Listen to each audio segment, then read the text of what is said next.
Bonjour tout le monde. Bon, aujourd'hui, je suis pas avec Laura malheureusement. Pour la simple et bonne raison que moi et Laura, on se voit pas toutes les fins de semaine. J'ai fini de dire malheureusement. Aujourd'hui, je suis avec Emmanuel, qui est un de mes meilleurs amis. Aujourd'hui, on va faire un... J'ai pas que t'as oublié le titre. On va faire quand on était petit. Quand on était petit. Tu sais, quand on était petit, on n'était pas grand. Et non. Donc, c'est parti! Vous savez, quand on était petit, on était très naïf, surtout en maternelle. Ben, avant aussi encore plus, là, mais en maternelle, C'est comme... j'avais un ami. Je sais pas comment dire, genre la boule de naïveté. Exactement. En tout cas. Surtout en maternelle, j'avais un ami qui m'a raconté qu'il était né sur le soleil, puis qui était allé sur Pluton pour déménager sur Terre. Puis je l'ai connu en maternelle, puis là il m'a dit ça, puis je suis allé dîner chez lui avec sa grand-mère. Sa grand-mère nous a préparé des hamburgers. Je croyais que c'était des hamburgers plutoniens, alors je les ai pas mangés. T'avais peur?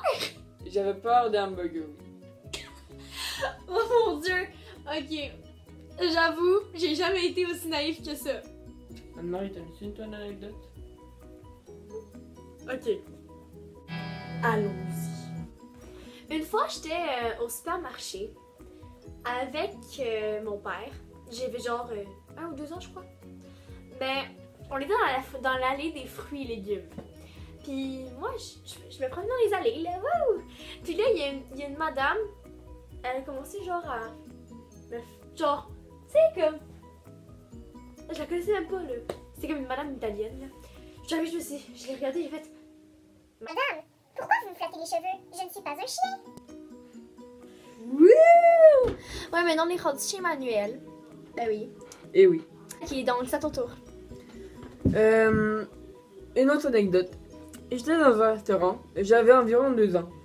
Je m'en rappelle pas, mais mes parents me l'ont raconté. Puis, ben, je mangeais dans l'assiette de mon père, dans un restaurant asiatique, ou non thaïlandais, un truc comme ça. Puis, ben, je mangeais dans son assiette, puis il y avait un petit piment fort, extrêmement piquant. Un peu comme un jalapeno, mais plus piquant encore. Puis dans le fond de l'assiette, caché par le riz et tout. Donc là, il me faisait manger des bouchées. Puis sans le voir, il a pris à la fin la bouchée avec le piment fort. Puis il me l'a fait manger. Puis il m'a raconté que j'ai pleuré, mais j'ai pleuré. Puis je disais, Becky Bobo, c'est la langue. On va dire ça.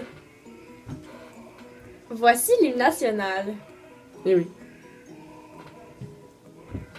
Je la connais même pas. C'est-tu? Non, c'est celle des États-Unis ou du Canada, celle-là? Parce que c'est son nom pas du Canada, c'est Non, au Canada. c'est les États-Unis. C'est long. Bon, c'est à mon tour. Donc, mon histoire est quand même un peu longue, là, mais je vais l'expliquer quand même. Une fois, j'étais dans une épluchette de blé d'Inde, j'avais comme 1 an. Puis il y avait un gros... Ben, genre une épluchette, là. Puis il y avait comme un gros concours qui disait qui est-ce qui va trouver le seul blé d'Inde bleu. Ok? Puis il y avait comme 9 gros paquets, genre gros même jusqu'au sol, là. Bon, vous savez pas il est où le sol, mais bon. Ok, genre rempli de blé d'Inde. Alors là, ben, 1, 2, 3. Puis là, tout le monde a commencé à déballer. À éplucher les blés d'Inde. Puis après, genre 30 minutes, genre, tout le monde avait comme épluché un blé d'Inde. Puis là, tout le monde est comme, what the fuck? Bon, j'ai dit what the fuck. Encore. Ok, c'est ça, puis là, il cherchait, genre, il y en avait même pas, maudite grosse crosse, pis tout ça. Là, mon papa, il est arrivé, il m'a regardé. Il m'a vu en train d'avoir le même blé d'Inde que moi, j'ai essayé d'ouvrir depuis le début. Genre, ça fait genre depuis le début que je voulais essayer de l'ouvrir, tu sais, j'essayais mes dents, j'étais pas encore capable. Puis là, qu'il l'a ouvert, ben, il l'a épluché, puis c'était le blé d'Inde 2.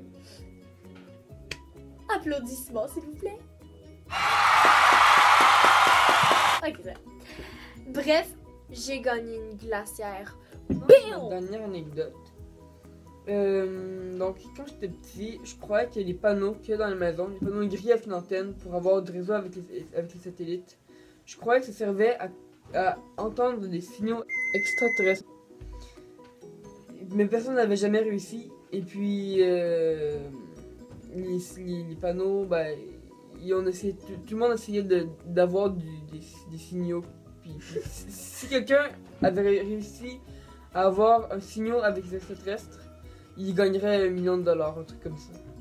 Mais. What the fuck? Complètement. Bon, ben là, ça va être à mon tour. Comme dernière affaire, mais moi, c'est pas vraiment une anecdote, c'est juste comme des trucs que je faisais. Comme, c'est moi quand j'étais. Qu'est-ce qu'on a 4 ans, là? C'est comme the period of the non. Oui, vous savez, tout le monde dit non quand, à 4 ans, là, c'est sûr que t'as déjà dit non. Dis-moi pas non, parce que ça veut dire que t'as encore 4 ans. Ok, ben. Tout ça pour dire. Quand j'avais 4 ans, puis que ma maman me demandait des trucs, ben, je disais toujours non, même si je voulais. Alors, une fois, ma mère, moi, je capote bien raide sur les sushis, okay? En tout cas, je capotais. Ma mère est arrivée, elle a dit « Hey, Anne-Marie, veux-tu manger des sushis? » J'ai dit « Non! » J'ai commencé à pleurer, genre « Non! »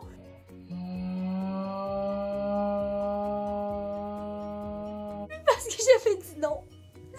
Bref, depuis ce temps-là, plus jamais j'ai dit non à des sushis. Voilà la fin de mon histoire troublante. Bon, ben maintenant, on va faire des points bonus. Ce que je pensais quand j'étais petit. Avec la chanson non, pas de Vieille bergère. Avec la chanson. Il pleut, bergère, entre tes blancs moutons. Ouais, ben moi je croyais que c'était. Ça disait. Il pleut, bergère, entre les moutons. Comme s'il pleuvait entre les moutons. Mais les moutons, c'est pas. Il pleut, bergère, entre tes blancs moutons. Mais il pleut pas sur les moutons, juste entre là. C'est pas de problème. Imaginez des moutons. Ok. Moi, quand j'étais petite, ben j'en ai beaucoup d'affaires, mais je vais en raconter quelques-unes. Comme j'étais dans un supermarché encore. Et moi, les idiots dans des supermarchés, là, c'est pas possible. Ok. Ben, genre, j'étais sur mes rollers, puis je me promenais, puis j'ai comme tombé dans une étagère pleine de céréales. Puis là, quand j'ai fait tomber ça, je suis comme partie en roulant. Pour ma mère, j'ai dit « Maman, va pas dans la rue acheter des céréales. » Il y a un psychopathe qui est allé le faire tomber. Et puis j'étais comme, la seconde après, j'ai fait genre « Merde, je suis en train de me traiter de psychopathe. » J'imagine encore la scène, là. Ma mère genre « Oui, ça va-tu? » C'est fini pour notre vidéo. Moi et Manuel, on vous remercie d'avoir regardé cette vidéo. Tu peux liker avec un pouce, là. Tu peux pas liker, mais genre, tu peux faire un pouce. S'il vous plaît, non. Ok. Vous pouvez partager, vous pouvez commenter, vous pouvez n'importe quoi, là. Puis, c'est ça. Veux-tu dire un mot pour la fin? Non. Sympathique! Je t'ai dit que c'est un bon ami, hein? Et oui. En tout cas, bye tout le monde, on vous fait des gros bisous. Peut-être pas Manuel, mais moi oui, ok?